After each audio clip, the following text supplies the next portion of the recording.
अंगाने पडल्याबरोबर ते चिल्या बाळ असणार आलेले म्हणतात अति तासे करुण नामाना माता पितयाचे धरी चरण माता माने तुझी पिछात जाणा अतिल मागत रागास असो म्हणले महाराज. काय संस्कार होते त्या लेकराचे असणारे. आल्याबरोबर आलेल्या अतिथाला आधी वंदन केलं महाराज. आई वडिलांचे पाय आणि त्या ठिकाणी धरले महाराज आणि त्यांचंही दर्शन घेतलं. आई बोलायला लागलेली जामुना बाळा तुझ्या शरीराचा दान या ठिकाणी तुझ्या शरीराचा मांस तुझ्या शरीराचं भोजन हातीत मागायला लागला अशी जामुना चिल्या बाळाला बोलू लागलेली आहे. बाळा बोले स्नेहा करुण हा देह मागेला शिवा पारणा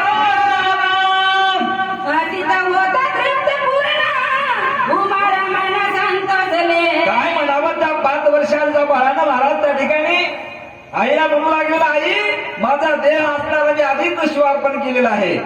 काय हरकत नाही असणार या ठिकाणी आणि मी माझा देह त्याग करतो या ठिकाणी म्हणले. जेणेकरून देवाला आनंद होत असेल ना उमेशापती भगवंत श्री शंकराला आनंद होत असेल तर माझा देह त्याचा अर्पण आहे असा तो बोलायला लागलेला आहे.